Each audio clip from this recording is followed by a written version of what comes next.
Today, we'll find out that the only thing worse than being lost may well be who or what finds you.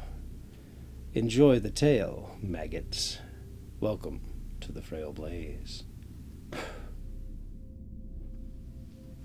Our story today is called This Way.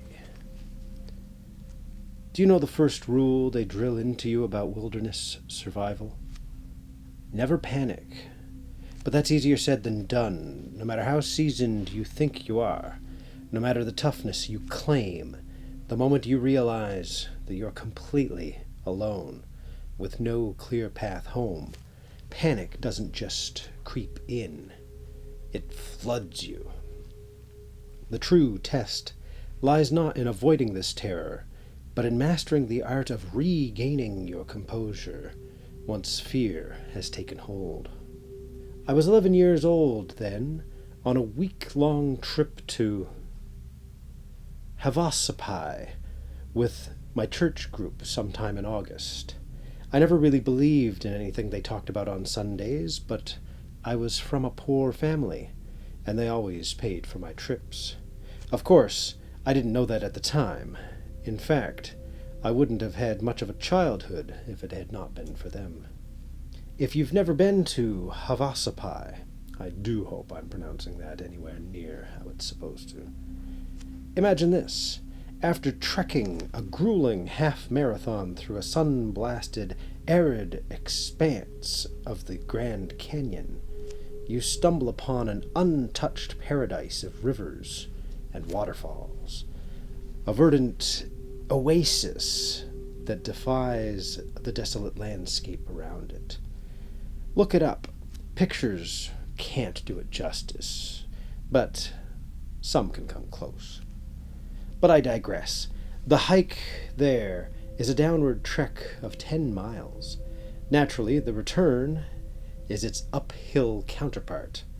Picture this, a slightly pudgy 11-year-old me trudging uphill 10 miles in 90-degree heat. It was manageable, though, as long as we stayed in our groups. We were a few dozen strong, so those of us who were slower started in front. Fatigue set in quickly, and I fell back to the next group. Another 20 minutes, and I'd dropped back again. Each step a growing struggle. The trail was a ribbon between towering stone walls carved by creeks over millennia, with other stretches laid bare beneath the unforgiving sun. The foliage cleared away. I can't pinpoint exactly how it happened. I was staring at my feet, the soft thud of my water bottle against my thigh marking each step, my mind adrift in a sea of fatigue and heat. When I looked up, I found myself in a clearing. The path I had been following vanished, replaced by the random scatter of sagebrush under the harsh sun. I backtracked, hoping that I could find the trail, but it was as if it had evaporated. Panic set in, tears streaming down my face as I broke into a desperate sprint. After a minute, the trail was still nowhere in sight. I turned, running, screaming for help, but my voice was swallowed up by the vastness of the canyon. My heart was a drumbeat against my chest, my mouth dry as I looked at the 1/4 of a liter of water left in my bottle.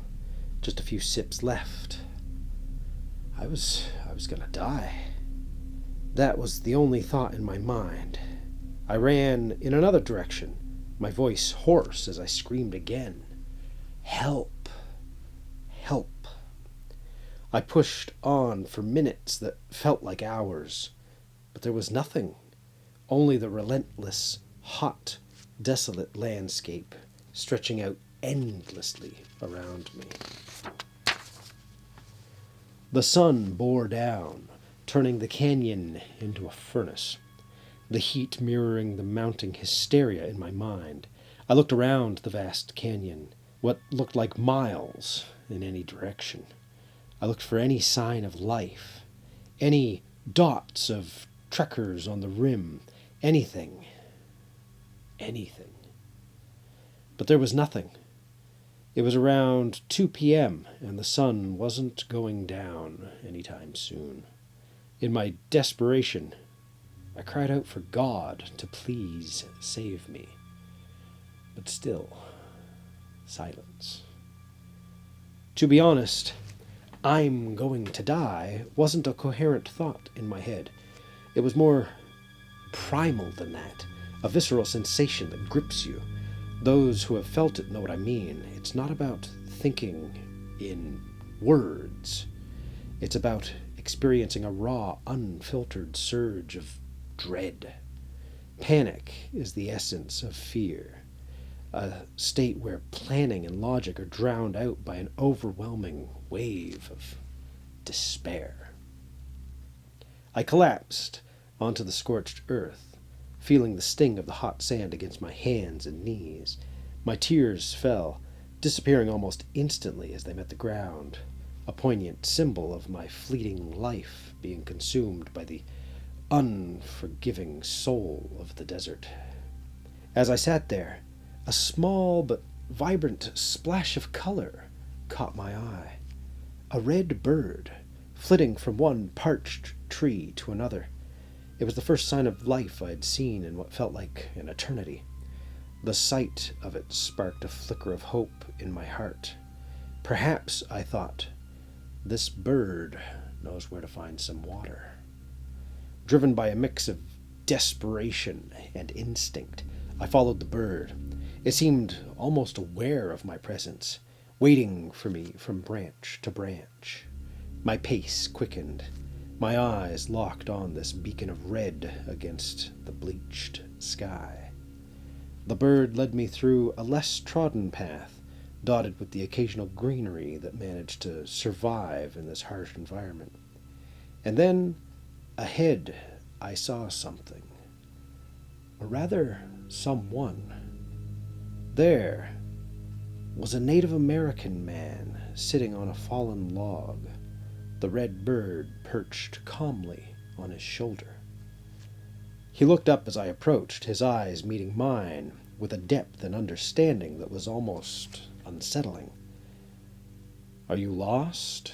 he asked, his voice gentle, echoing strangely in the vast silence of the canyon.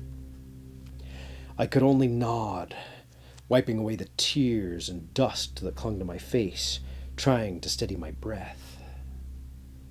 "Then rejoice, for you have been found," he said.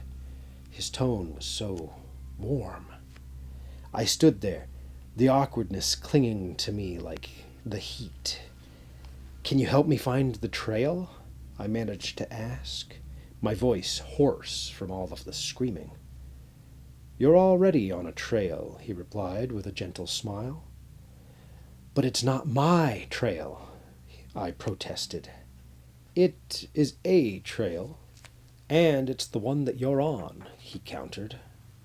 I was confused. The raw fear that clouded my mind had begun to subside, and I felt clear thoughts slowly coming back to me. I need to find my group," I insisted. "The group that left you to die in this heat?" he snapped back, his tone suddenly sharp. "Seems like they're the ones that need to find you." His words stung as I realized the truth in his statement. I swallowed hard, trying to gather my thoughts. The man's eyes lingered on me for a moment, then he nodded slowly. "I can help you find your way home, but you must listen carefully. Follow the echo of my voice, and you will be safe." I knew it was strange, but it was only my opinion, so I simply nodded in agreement. He stood up from the log, the red bird fluttering to a nearby branch. Watching intently, he cupped his hands around his mouth and called out, his voice ringing around through the air. "This way." I walked for what felt like hours, through rocky terrain and across sun-scorched patches of desert. The red bird was my only guide, hopping ahead, then pausing to make sure that I was still following. The familiar echo sounded intermittently, "This way," drawing me forward. The canyon twisted and wound around itself, and I felt disoriented. But the bird remained steady. I scrambled over loose stones, ducked beneath overhanging branches, and navigated through narrow passageways as the sun bore down relentlessly. At one point, the bird perched atop a barren tree, and I heard the echo again. "This way." Faint, but clear. I followed, feeling a sting of sand against my cheeks as the wind picked up. My throat was parched, and my legs ached. But I pushed on. The bird led me to a small clearing surrounded by towering canyon walls. For a moment, I thought I was still lost, but then I heard the distant voices of my group. "Brandon! Brandon!" The group turned as one and ran towards me, relief washing over their faces. They hugged me, patting my back, and bombarded me with questions. "Where were you? We were so worried. Thank God you're safe." Warmth spread through my chest as I looked around at their familiar faces. I was overwhelmed with relief and gratitude.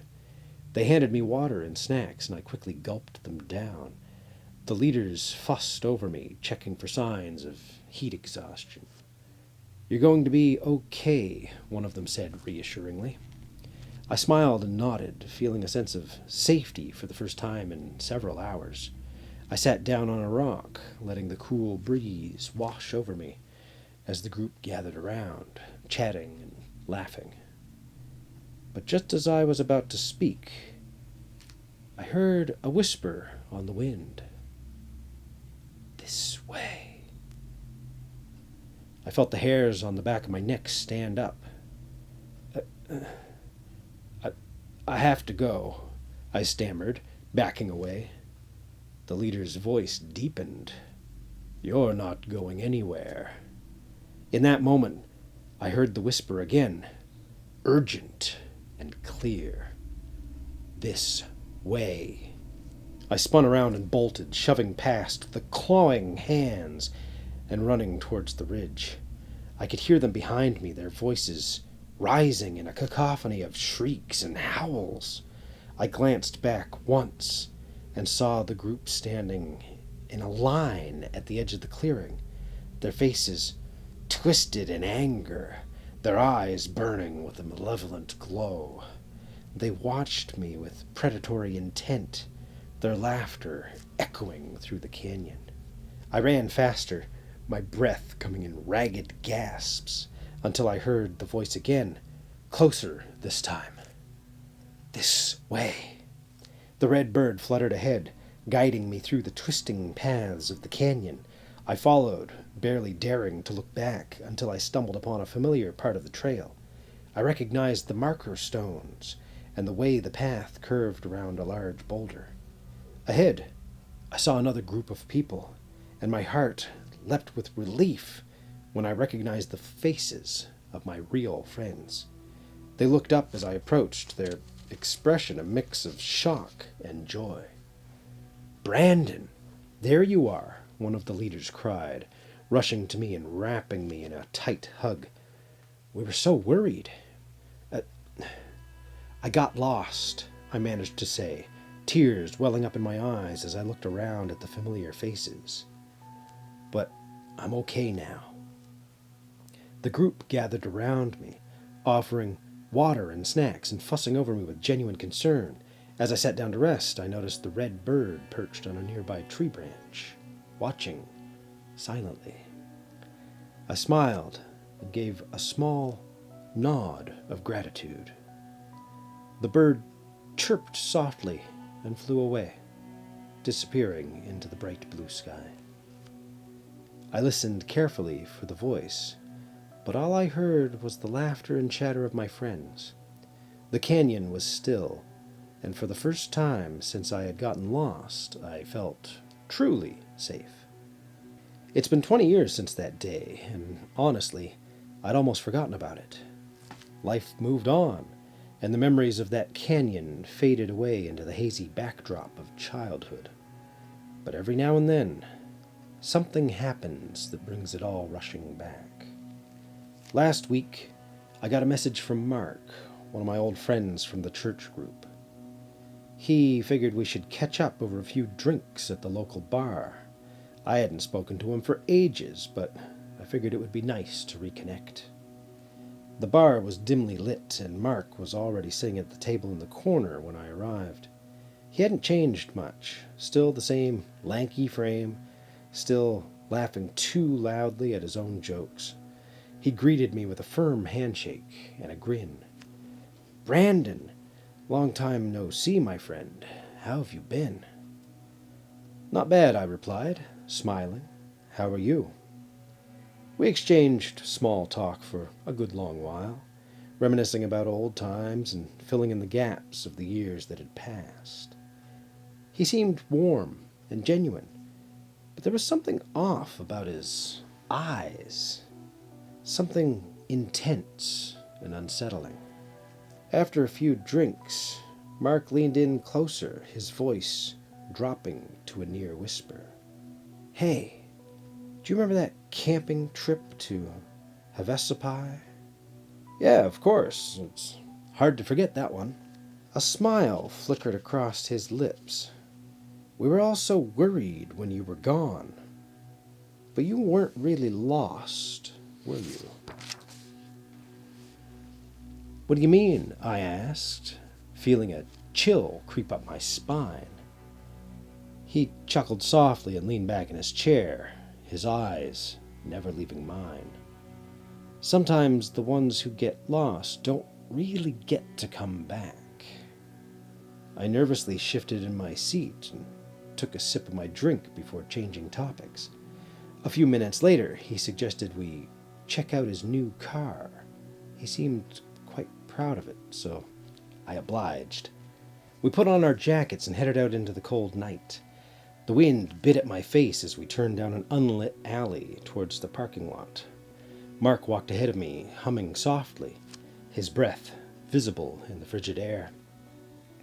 As we approached the lot, I glanced up and noticed a red bird perched atop a stoplight, its bright plumage stark against the darkness. It cocked its head to the side and chirped softly. Then I heard it, faint but unmistakable, carried on the wind. "This way."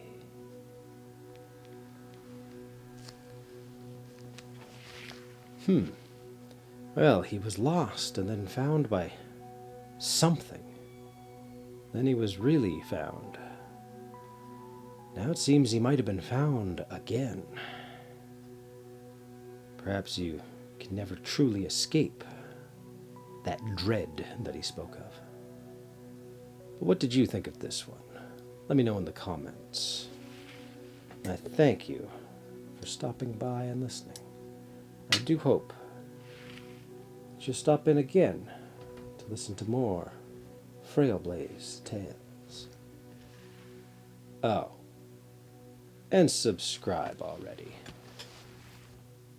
Sweet dreams.